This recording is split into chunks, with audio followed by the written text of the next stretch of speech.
लाले रंग डोलिया सबुजे रंग वो हरिया सबुजे।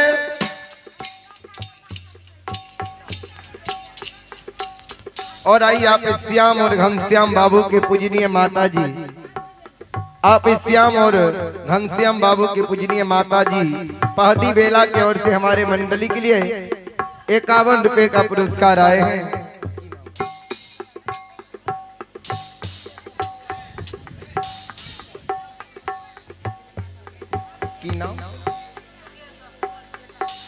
आइए आप में सूरज और मुकेश बाबू,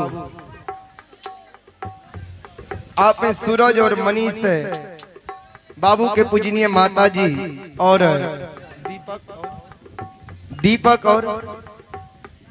दीपक बाबू माता जी के दामाद जी हैं। पूजनीय माता जी के ओर से हमारे मंडली के लिए बड़ी उदारी दिल से आशीर्वाद स्वरूप 101 रुपए का आशीर्वाद आए हैं। पूजनीय माता जी के चरणों में मैं कोटि कोटि नमन करता हूँ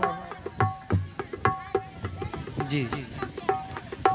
आइए आप ऋषभ बाबू के पूजनीय माता जी, आप ऋषभ बाबू के पूजनीय माता जी के ओर से 51 रुपए का पुरस्कार आए हैं। माता जी के चरणों में मैं पूरे मंडली कोटि कोटि नमन करता हूँ। आइए आप कृपाल बाबू के सुपुत्र हैं शिवाजी के ओर से हमारे मंडली के लिए 21 रुपए का पुरस्कार आए हैं। भगवान श्रद्धालु के मन के मनोकामना को पूर्ण करे। माँ सरस्वती परिवार में विद्या के भंडार दे, भोले बाबा भंडार को भरे रखे। जय हो दानी महाराज की जय हो, उनके समस्त परिवार की जय हो।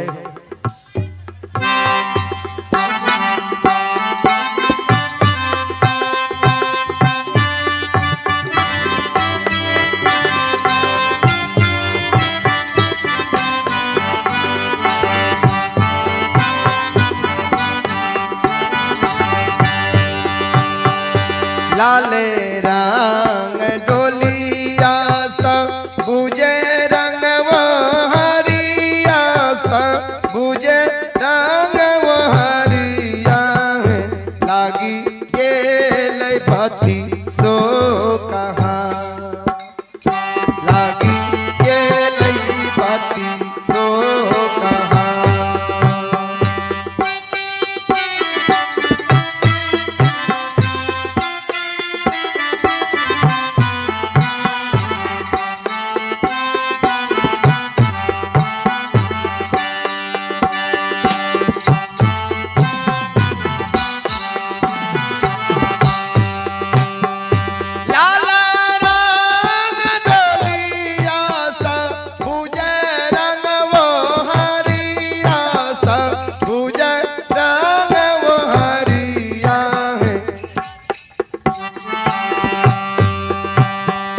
लागी गेल बत्ती सो कहाँ, लागी गेल बत्ती सो कहाँ। लाले रंग डोलिया सबुजे रंग वो हरिया सबुजे रंग वो हरिया लागी गेल बत्ती सो कहाँ,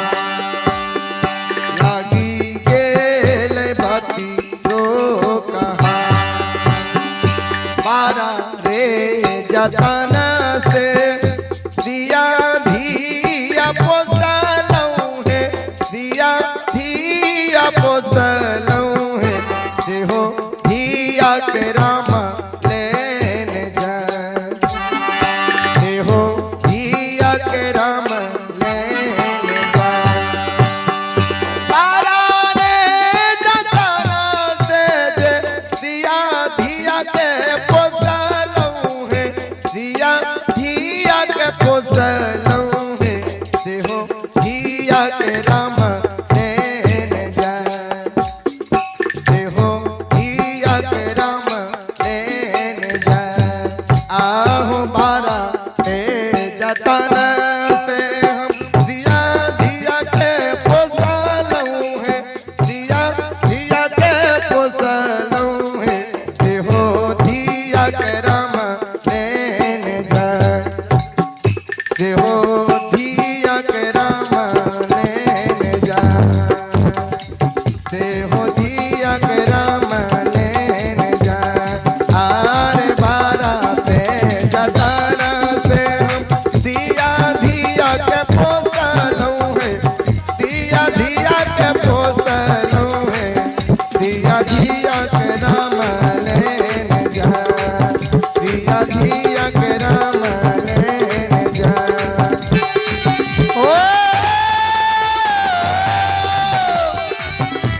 दरबार की